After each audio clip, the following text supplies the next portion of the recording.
Hi there, I'm Lisa McCauley with the South Point Real Estate Team. Here are 6 tips to help you get your house ready to sell. Depersonalize. Help your buyers see their own life in your home. Consider packing away large family photos. A few smaller ones are okay. Number 2, update decor. Consider having a color specialist from your local paint store to help you find the best colors to highlight your home.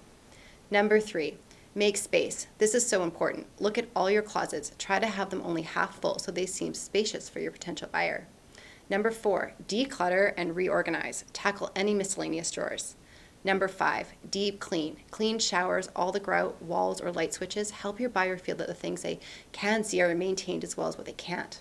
Number 6, boost your curb appeal. Give extra attention to your front entrance and make sure all miscellaneous items have been taken away. I'm Lisa McCauley. Helping my clients understand how to prepare their home for sale is an important part of what I do. Message me for help with your home. Thanks.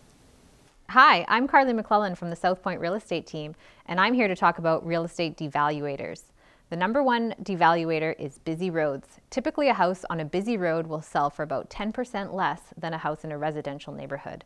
Number 2, T intersections, where 3 roads meet. The house at the top of the T will typically sell for about 10 to 20% less than a house that's not on a T intersection. This also includes T's going into a cul-de-sac.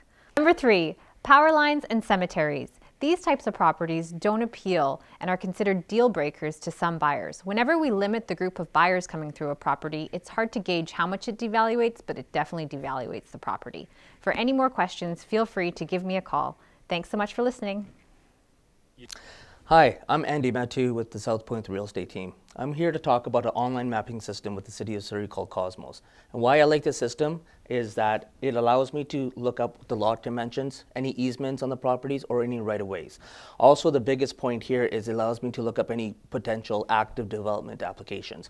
And for example, there's one of these parcels here. It just allows me to see what they're applying for. So this property here was rezoning from RM15, which is smaller parcels of townhouses, to 18 units. And it shows me that it has already been approved from the City of Surrey. So if you want more information on how to use Cosmos, please message me or give me a call. Hi, I'm Lisa Gibson with the South Point Real Estate Team. Today I'm going to talk about cash flowing properties versus appreciation properties. Typically in a real estate investment portfolio, you want to have both. And there is usually an inverse relationship between the two. So if you think about Vancouver, properties are extremely expensive, and with only 25% down, they usually do not cash flow. But I own several properties in Prince George where the price point is really low, and my properties cash flow. So the higher price point of property, generally the less cash flow it makes. So the two work in opposite directions. Over time, you'll want to add both to your portfolio. If you have any questions about investment properties or cash flowing properties, feel free to give me a call. I'd love to help out. Thanks. Hi, I'm Lisa Gibson from the South Point Team. My business partner Carly and I have done tons of flips over the years. One of the things we look for on a flip is about $100,000 spread.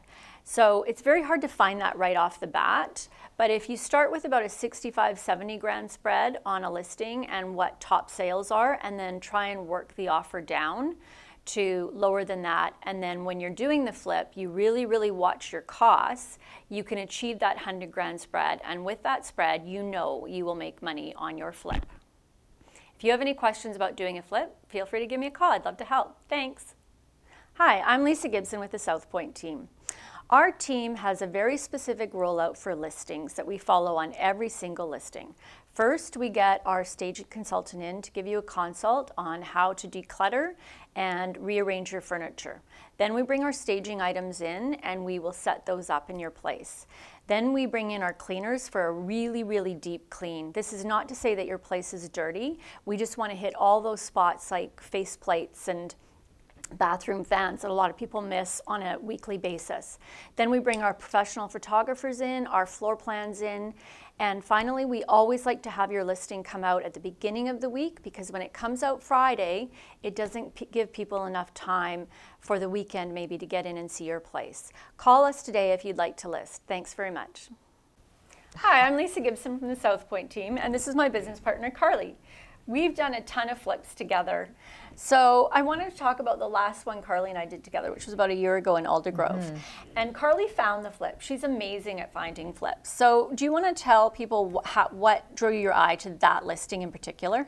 So one of the things I always look for is when the listing comes out and it only has one photo of the exterior front and nothing from the inside. It's a real good telltale sign that the house is in really bad condition, which is great for a flip. I also look at the price point. So if houses in the surrounding area are selling for significantly more and this one's listed for significantly less, it typically means that it will give you that good spread to get a good profit on your flip. Awesome. Thanks, C. Let's go look for another one.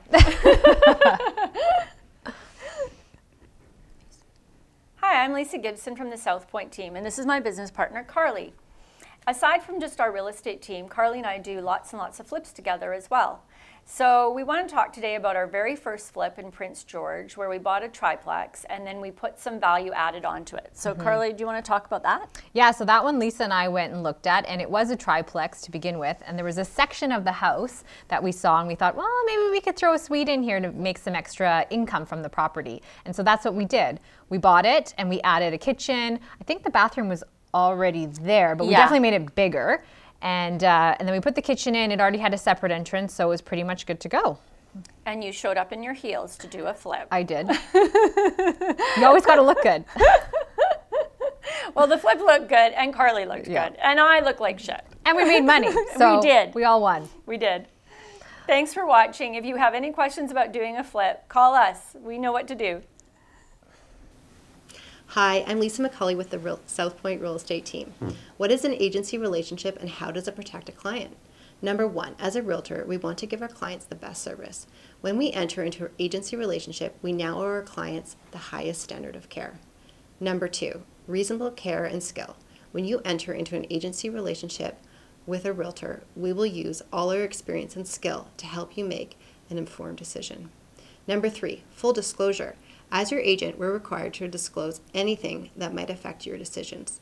Number four, confidentiality. As your agent, all information that we learn about our clients remains confidential after a transaction has ended. Number five, obedience. We're required to lawfully follow all your instructions for your transaction.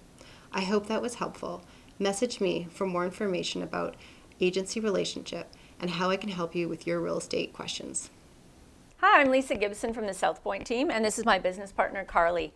We do tons of flips together. So we had a really fun story on our very first flip. We started up in Prince George. So Carly, why don't you tell us about the very first property we ever looked up there?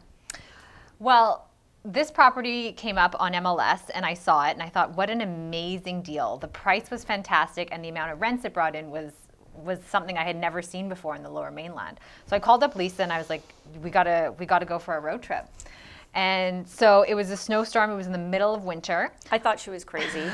I made her come because I wanted to see the property. And she decided to bring her boyfriend along on the trip. He happened to look like Santa Claus, and we're driving in 4 feet of snow in a blizzard. It felt a lot like the North Pole at that point in time. Yeah, so we ended up getting up to Prince George safely. We walked through the property and it was gross. It was exactly what I thought it was going to be, but worse. It was a crack den. It was. Was it? Yes, there were crack pipes on the stove. Could have been. Yeah.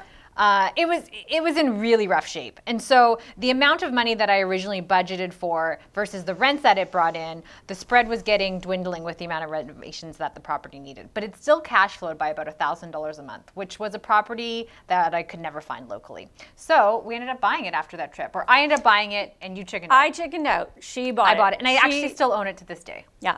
And it's an amazing property. I missed out on that one. Yeah, we ended up renovating all the units and the exterior of the home, and I brought the rents up to cash flow about $2,000 a month now, which is great. Yeah. You snooze, you lose. If you have any questions about flips or investment properties, give us a call. We're happy to help. Thanks. Hi, I'm Lisa McCauley with the South Point Real Estate team, and I'm going to ask Andy too. Yes, Lisa. I'm going to ask you, Andy, what the difference is between a residential contract and a commercial contract. Well, the biggest difference in a residential versus a development contract is when you're going to go buy just a single family home, you're going to have your subject to financing, inspection, title search and property disclosure statements versus if you're going to go buy land, you're just going to have a subject for feasibility. Well, now, feasibility is very vague, but it allows you to go talk to your engineers, the city, and also if you want to talk to your architects and all that kind of stuff. It just gives you one clause instead of doing 20 different clauses. And also when you do a completion on a residential, you could complete in 30 days or 60 days. But with a development completion is you could have up to a year. Now within the year, you want to make sure you as the new buyer, you can start your application process in the city of Surrey. So there are different clauses and all that kind of stuff that should be in there. And if you guys want more information, please give me a call or a message me. Thank you. Thanks, Andy.